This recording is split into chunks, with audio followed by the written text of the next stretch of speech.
Sarap. Yung gravy, in fairness, masarap. 150 pesos. Guys, ang taba ng talaba.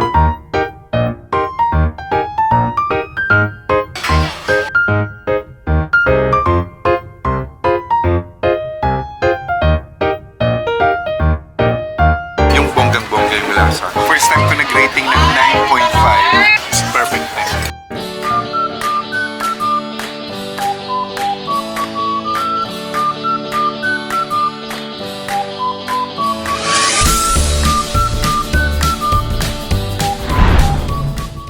Hello guys! What's up mga kachinoy? Dito tayo ngayon sa SM Central Market. Central Market Terminal. Basta bago siya, newly built. Dati siyang palengke talaga to dati, pero convert, parang mall kasi parang SM owned na siya. So kain tayo dito sa Azalan.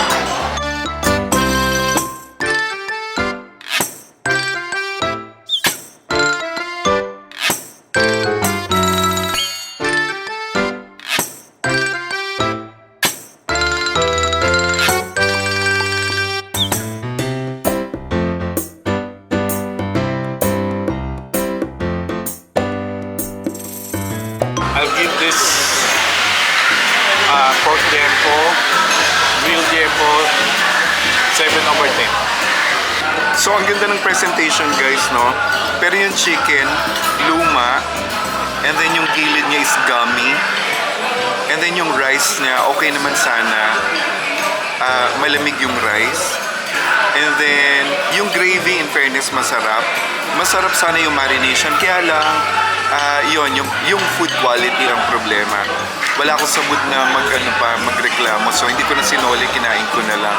So, yun, sabi namin, in terms of lasa, from 1 to 10, 7.5 naman.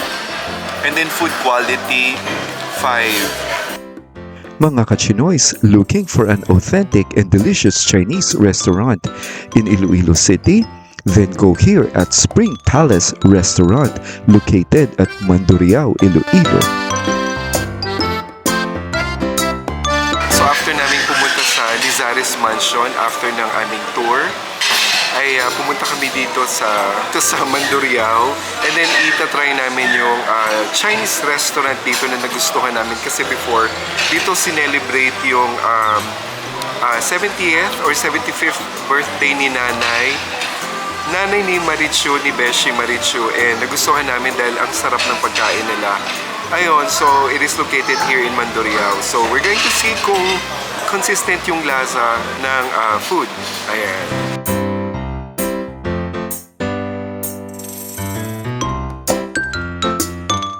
So I ordered yung rice meals nila, combination of lechon Macau and roasted chicken or chicken Hainanese. Ayan, so far natikman ko yung lechon, masarap naman siya. Let's eat! Sulit naman. Sarap. And the next restaurant that we are going to try is Bugoy's Seafood Restaurant, located here at the coastal road of Haro, Iloilo City. It was my first time here, but definitely not Beshinoy. And this is another highly recommended by the locals kung seafood ang inyong hanap. Hello everyone! Nandito tayo sa Bugoy's Seafood Restaurant. So, this is my first time actually, no? So, ang daming tao. It's busy. So, sabi nga nila, pag ang establishment or restaurant is busy, it means to say na okay yung food or okay yung pagkain. Ayan. Hindi ako makapaniwala. Akala ko nagbibiro si Noy. Totoo pala na yung dito sa likod namin, bali second floor kami, talagang dagat na siya. Ayan. Ayan, nakikita. So today ay magsi-celebrate kasi oath-taking ni JP na anak ni Kakay na ka-birthday ko. Magti-treat daw sila. Thank you for the invitation, Kai and Joseph. Mukhang maganda yung place kasi ang daming tao, guys. Puno siya. First floor and then second floor. So guys, while waiting, order muna tayo ng talaba. 150 pesos. Malaki na. Bakit beer? Kasi pag tubig ang ininom mo, sasakit yung tiyan mo. Guys, ang taba ng talaba. Sausaw natin sa suka na may sili at kalamansi.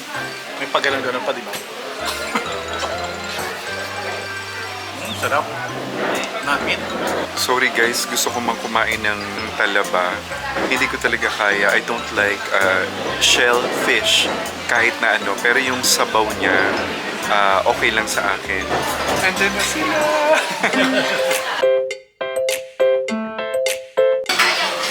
Masaya ang nurse. Siya nag-park. Gutom na. Gutom na.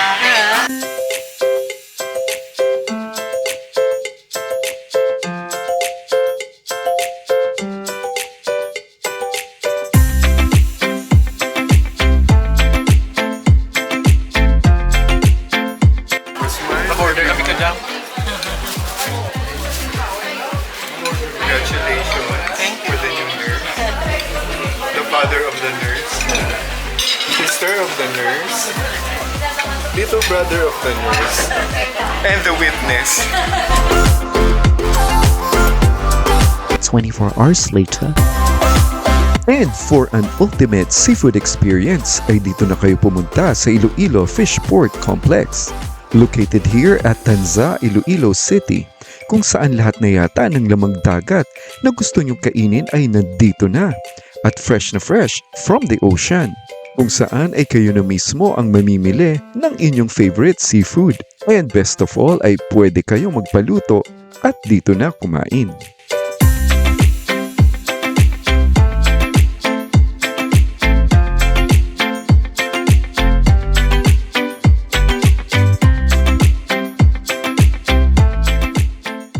Guys, diri kami subong sa Iloilo Fishport. Kag first time ng aking beshi. Ang baho lang din. Siyempre understood kay mga isda tanan. Bagsakan dyan ng isda. Diri mga barko. Sa likod ko puro mga fishing boats, mga dalagko. Tapos ginabagsak nila sa Market 1, Market 2. Do pareho pala sa labota sa dyan. Bidding sang isa ka banyera. Tapos may araman nga lugar dito sa Piak, may market na pwede ka mabakasyang isda tapos ibaluto mo. Amo na nagsumikat diri kay Kwan. Medyo para to syempre compared sa mga seafood restaurant sa Dumangas. Hi guys! Hi vlogger kami guys! Guys, kapangawat guys! So guys, pag sunod mo sa Fishport, Iloilo Fishport, may mga building man para sa gusto mo magpamahaw, baka kasambad choy o ano man mga tinapay gusto mo may ara pa sila. Gusto mo mga kay damo, mga bulante, di ba, sa bakal sa mga isda. So pag pamahaw sila, minsan napakaaga, dili na sila. Para makadota to sa palengke. Chara! Chara! Guys, welcome to Iloilo Fishport Market Hall number 4, Retail Market. So pwede siya sa mga public. Amo na nga tama nagakalaon diri kay open siya sa public. Magbakala sila sa mga isda o mga seafood gusto nanda ipaluto kagkanon para barato. Chara! Chara!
Ayan guys, nakapamalengke na kami. So anong meron tayo?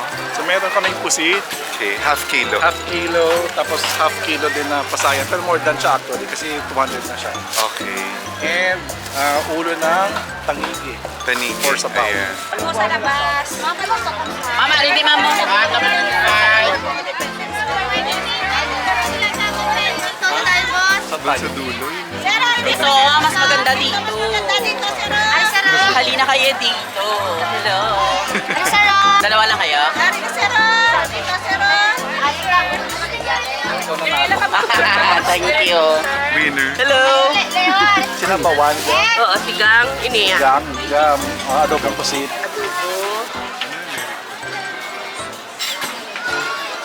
So guys, recap lang sa login bakal natin yung mga seafoods. Bali 600 tanan, bali 250 ang 250 ang isda na tangigi, 150 ang shrimp na tanga, 200 ang ay baligtad, 150 gan ang pusit, kag 200 ang shrimp.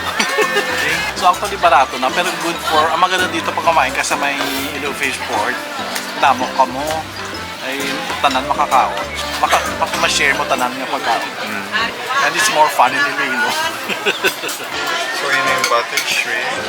Ito na yung sinigang na tanigi. Tatlong rice. Yung kutsara guys nakakatuwa, nasa beach shell. Tapos yung kulay ng kutsara merong silver or gold. So ako silver and gold. So hinihintay na lang namin yung adobong pusit. Tapos yung paluto pala, ayun, 360 para dun sa tatlong putahe. Kasi ang luto pala nila, meron ding per kilo, no? Let's say kung 1 kilo, magkano daw yun? Ayun, pag 1 kilo, 100. Maximum 1 kilo. Pag more, mas marami kayong babayaran na yan. Tapos yung pampaasim pala, guys, yung sikat sa Iloilo yung bakwan. So how was the sinigang? Super sarap. Ayan na.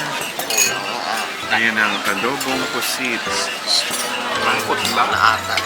Ulang ang ata. Ayab lang. Dito, maluwag yung table. So, unang tinikman ko guys yung adobong pusit. Sarap. Lambot. Sarap naman siya. Kasi ako masarap ako mag-adobong pusit. Fresh na fresh yung squid. At saka yung adobong pusit, my God. Huli ako nakatikim pa siguro nito, I don't know. Mga 6 years ago. Honestly. Tapos ngayon yung sinigang na tanigi naman.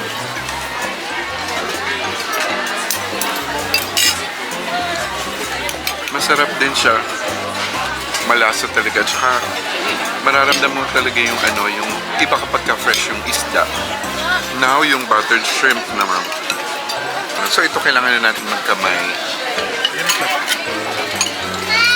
So ito yung buttered shrimp.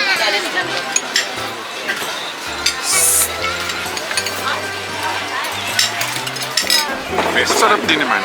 Okay na to. Sa buttered garlic shrimp. Hindi siya actually yung talagang yung bonggang-bongga yung lasa. Pero masarap. Tsaka yung shrimp talagang fresh na fresh talaga. Next time nga sabi namin dito na lang kami mamalengke. Ayan, shout out kay ate. Pagpunta namin dito next year, mag-i-enjoy siya dito. Buti na lang, nag-aya ako dito kay Noy na finally ay pumunta kami dito kasi napanood din namin sa vlog. And then sulit naman talaga siya. Yung seafood is a lot cheaper. And talagang daming pagpipilian. At yung mga nagtitinda guys, hindi for selling. Ang babait nila actually. Kahit hindi ka bibili or magtanong ka lang, okay na okay sa kanila.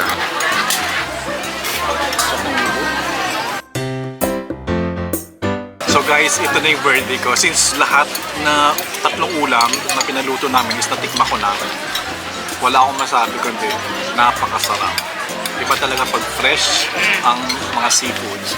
So yung adobong pusit, napakalambot ng pusit kay fresh pagid siya, katama. Tsunami, tama, kalumbok. Tapos ang ito, so far, ang nagustuhan ko, sa mga Ilonggo, may sa may isda kasi number one siya sa akin sa namin. If 10 is the highest, lahat nito, I'm sure, is perfect 10. Bakit tayo?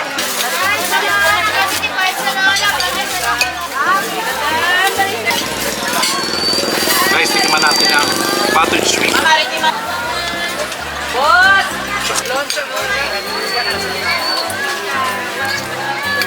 Grabe, first time ko nakakain na dalawang cups ng kanin talaga yung nakain ko. Kasi ang sarap nga nung sinigang, tapos yung pusit, di ba? Tapos yung shrimp pasarap din, kaya lang medyo natamisan ako ng konti. But then, okay, let's rate the plate. From 1 to 10, 9.5. Ang taas na nun, ha? First time ko nag-rating ng 9.5. Kasi normally, 9 yata pinakamataas ko sa mga kinainan namin. Talagang, if you are in Iloilo, please, pumunta kayo dito sa Iloilo Fishport. And then, paluto kayo. So, it's just right across or right beside. Mamalengke kayo ng fresh seafood of your choice. Mura lang siya, guys. I swear. And then, magpaluto kayo. Itanong niyo yung presyo, sasabihin nila sa inyo, they're very transparent. Ang mura ng kanin, it's only 15 pesos. Sa Jollibee, 40 ang kanin. Ang soft drink, ang laki niya, it's only 15 pesos. Malaki siya guys 16 ounce to. And then yun, talagang grabe, bundat ka, bochong ka talaga. Thank you for watching.